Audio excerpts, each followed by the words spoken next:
अस्सलाम वालेकुम दोस्तों, उम्मीद है आप खैरियत से होंगे। तो आज हम आपको power supply DC power supply आपने कैसे बनानी है, ये सिर्फ 500 रुपये में, 550 रुपये में। तो आप 1 वोल्टेज, 2 वोल्टेज, 5 वोल्टेज, 10 वोल्टेज, कौन से वोल्टेज आपको चाहिए, जो भी वोल्टेज चाहिए तो आप इस सप्लाई के ज़रिए अपने जो भी चीज़ है उसको, अगर 1 वोल्टेज चाहिए तो आप इससे 1 वोल्टेज जनरेट करा सकते हैं। तो ये पावर सप्लाई एलसीडी के अंदर होती है। ये 22 और 5 वोल्टेज वाले, यहाँ पर 5 हैं और यहाँ पर 22 वोल्टेज वाले। तो ये सप्लाई तकरीबन बाज़ार से सिर्फ 500 रुपये की मिल जाती है। तो इसको हम एलईडी टीवी पर भी यूज़ कर सकते हैं, मोबाइल की बैटरी को झटके दिलवाने के लिए भी, और मोबाइल को चेक करने के लिए हम जो वो चुंडियाँ कहते हैं, जिसे चिमटियाँ जैसे हम कहते हैं, वो चिमटियाँ लगाकर भी आप 3.7 या जो भी आपको वोल्टेज चाहिए तो आप अपने मोबाइल को चेक कर सकते हैं। यानी डीसी पावर सप्लाई बना सकते हैं। 1 वोल्टेज, आधा वोल्टेज से लेकर आप इसे 15 वोल्टेज तक यूज़ कर सकते हैं, 22 वोल्ट भी यूज़ कर सकते हैं। तो आज ये स्पेशल वीडियो है आपके लिए। तो अब हम आपको इसको बनाकर दिखाते हैं कि कैसे हमने इसको बनाना है। तो सबसे पहले यहाँ पर हमने एक रेगुलेटर लगाया, AL7815 वाला। तो यहाँ पर हमने ये रेगुलेटर यहाँ पर एडजस्ट कर दिया और यहाँ से एक ग्राउंड जो इसका होता है वो हमने यहाँ पर जोड़ दिया है। और जोड़ने के बाद बाज़ार से ये एक रेगुलेटर मिल जाता है जो हमारे फाइन यानी पंखे को चलाने के लिए, ये जो हमारे चूल्हों में लगे हुए होते हैं पंखे, तो ये रेगुलेटर है। 12 से इसको इन करने हैं और उसके बाद ये हम स्पीड जैसे उसकी काम और तेज़ करते हैं तो इसी तरह इस पर काम ये करेगा। तो इसको आपने कैसे एडजस्ट करना है तो हम आपको इसको एडजस्ट करके दिखा देते हैं। तो ये जो 78.5 वाला है, तो ये इसकी इनपुट होगी और यहाँ पर ये आउटपुट आपने लगानी है। तो हम यहाँ पे इसको एडजस्ट कर लेते हैं। और रिसीवर को यूज़ करने के लिए हम जो हमारे पास LE3510C है, F1 F2 वाला, GX405S वाला है, या हमारे पास कोई मोन्टेज जिसमें 21 वोल्टेज, 15 वोल्टेज और उसके बाद 5 वोल्टेज होते हैं, तो उसके लिए ये ग्रिप हम लगा लेंगे। और उस पर आप मोबाइल चार्जिंग भी कर सकते हैं और मोबाइल को चेक भी कर सकते हैं। आप ये सप्लाई एलईडी के पर भी यूज़ कर सकते हैं।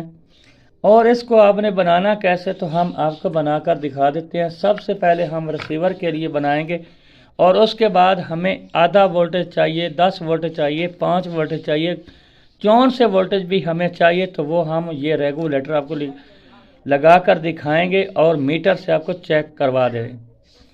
और इसके बाद ये एक मीटर भी मिल जाता है, तो वो भी आप एडजस्ट कर सकते हैं इस रेगुलेटर के साथ, यानी डीसी वोल्टेज मीटर, वो भी बाज़ार से मिल जाता है। तो हमारे पास फ़िलहाल डिजिटल मीटर है, तो हम इस मीटर से आपको चेक करवाएंगे। 1 वोल्टेज से लेकर 14 वोल्टेज तक हम इसको यूज़ कर सकते हैं। तो हमने इसको बनाना कैसे तो हम आपको बनाकर दिखा देते हैं।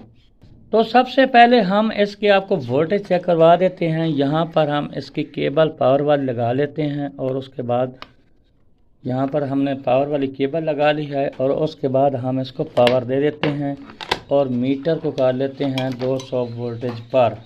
तो यहाँ पर हम मीटर को एडजस्ट कर लेते हैं और यहाँ पर हम 200 वोल्टेज पर मीटर को कर लिया है। और उसके बाद हम इसको पावर देंगे और पावर देने के बाद हम इसको आपको वोल्टेज चेक करवा देते हैं। तो यहाँ पर हम मीटर को एडजस्ट कर लिया है और इसके यहाँ पर हमने पावर लगा दी है। और पावर लगाने के बाद हम इसके आपको वोल्टेज चेक करवा देते हैं ये कितने वोल्टेज वाली है, तो आपको ये कन्फर्म हो जाए। तो यहाँ पर देखें जी, ये है 5 वोल्टेज।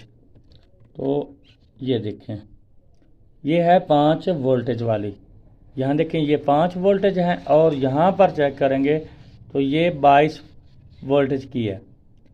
तो अब हमने इसको एडजस्ट कैसे करना है तो हम आपको एडजस्ट करके दिखा देते हैं। यहाँ से इसको पावर से हम अलग कर देते हैं और अलग करने के बाद जो हमारे पास रिसीवर है मिसाल के तौर कोई भी रिसीवर है तो उसके लिए भी हम यहाँ पर वायरें एडजस्ट कर सकते हैं। तो यहाँ देखें ये हमारे पास GF405S वाला है, तो हम इसके लिए हम वायरों को एडजस्ट करेंगे और आपको रिसीवर भी चला कर दिखाएंगे। और 1 से 14-15 वोल्टेज लेने के लिए हम वो भी रेगुलेटर आपको लगा कर दिखाएंगे। तो यहाँ सबसे पहले जो है हमारे 5 वोल्टेज वाली वायर हमने लगानी है, तो हम यहाँ से इसको 5 वोल्टेज वाली वायर को यहाँ से अलग करके हम यहाँ पर इसको लगा देते हैं। तो यहाँ पर हम लगाएंगे इसको और उसके बाद आपको रिसीवर भी चेक करवा देते हैं। तो यहाँ पर ये हमारी एक वायर एडजस्ट हो गई और उसके बाद इसके साथ दूसरी जो होती है वो ग्राउंड वाली, तो यहाँ पर आपको दिखा दें, हम यहाँ पर दूसरी वायर ग्राउंड पे लगाएंगे। तो हम यहाँ पर इसको ग्राउंड पर लगा देते हैं। तो ये देखें जी हमने ग्राउंड पे लगा दी है। और जो तीसरी वायर इसकी होती है वो 15 वोल्टेज वाली, तो हम यहाँ पर इस रेगुलेटर पर लगा लेते हैं। तो यहाँ से हम इसको यहाँ पर लगा देंगे, ये आउट है, ये देखें जी हमने इस पे लगा लिया। और उसके बाद हमें चाहिए 20, 22, 21 वोल्टेज। तो यहाँ पर हमारे जो वोल्टेज थे वो 22 वोल्टेज थे, तो हम यहाँ पर इसको एडजस्ट कर लेते हैं। तो यहाँ पर हमने इसको सेट कर लिया। तो अब ये हमारी रिसीवर के लिए वायरिंग मुकम्मल हो गई है। और उसके बाद हम मोबाइल के लिए भी आपको हमें 1 वोल्टेज चाहिए, 3.7 चाहिए, कौन से वोल्टेज चाहिए तो वो भी हम आपको एडजस्ट करके दिखाएंगे और मीटर के साथ, लाइव प्रूफ के साथ। तो अब हमने इसके अंदर जो हमने रिसीवर के लिए हमने यहाँ पर इसको लगा दिया है।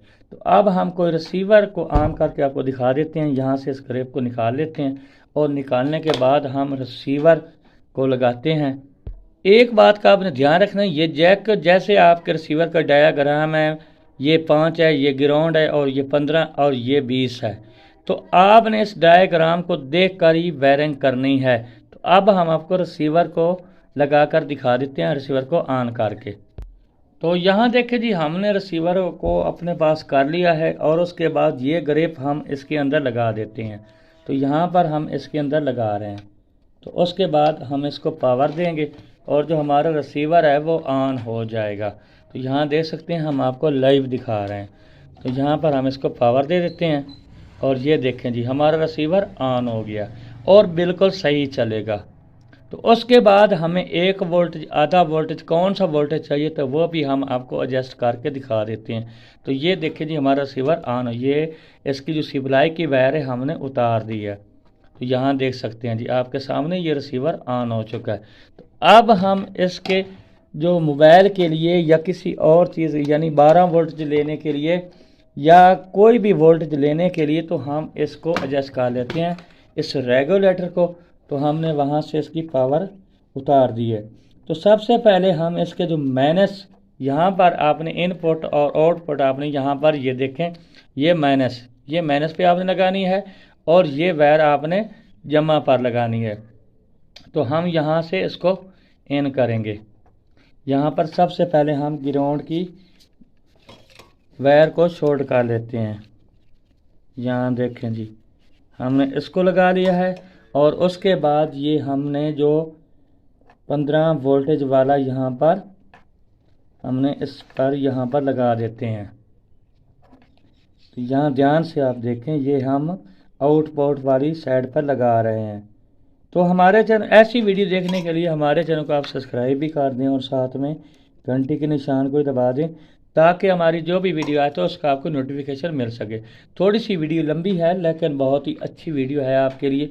और उसके बाद हम इसके यहाँ 22 वोल्टेज पे ये एक वायर लगा लेते हैं और यहाँ पर हम इस रेगुलेटर को हमने 22 वोल्टेज देने हैं। तो हम यहाँ पर ये वायर लगा दिया और यहाँ पर इनपुट, तो यहाँ पर इनपुट पे हम लगा लेते हैं। ये देखें जी हमने ये भी लगा लिया है। और उसके बाद अब ये जो हमारा रेगुलेटर है ये काम कैसे करेगा, तो हम इसको लगा देते हैं पावर। यहाँ पर हमने इसको पावर दे दी है और मीटर को हमने कर लिया है एडजस्ट। तो यहाँ पर हम आपको तमाम इसकी डिटेल दिखा देते हैं कि ये कैसे काम करेगा। हमने यहाँ पर ये देखें तो यहाँ पर ये ग्राउंड हमने लगा दी और यहाँ पर हमने मीटर की एडजस्ट भी यहाँ पर कर दी है, तो मीटर को ग्राउंड भी दे दिया। अब हम इसको घुमाएंगे, यहाँ देखें जी, तो हमारे ये जितने हमें वोल्टेज चाहिए तो हमें यहाँ पर ये देखें, यहाँ पर आधा वोल्टेज और यहाँ पर ये 1.2। तो इसी तरह हम इसको घुमाते जाएंगे तो ये हमारे वोल्टेज बढ़ते जाएंगे। ये देखें, तो ये देखें तो आपके सामने, तो यहाँ देख सकते हैं 4.2 पर भी आपको कर सकते हैं। ये देखें, ये देख लें, ये देख सकते हैं। इसी तरह आपने पावर सप्लाई बनानी है, तो यहाँ पर हम इसको घुमाना शुरू कर दिया। तो हमें 12 वोल्टेज चाहिए तो हम यहाँ पर 12 वोल्टेज पे ले जाएंगे इसको, तो यहाँ देख सकते हैं। तो इसी तरह आपने इसको पावर सप्लाई को बना सकते हैं, बहुत ही सस्ती और बहुत ही अच्छी। तो उम्मीद है हमारी वीडियो आपको अच्छी लगी होगी, तो हमारे चैनल को सब्सक्राइब भी कर दें और साथ में घंटे निशान को दबा दें ताकि हमारी जो भी वीडियो आए तो उसका आपको नोटिफिकेशन मिल सके। तो अगली वीडियो को जनाब खुदा हाफिज़।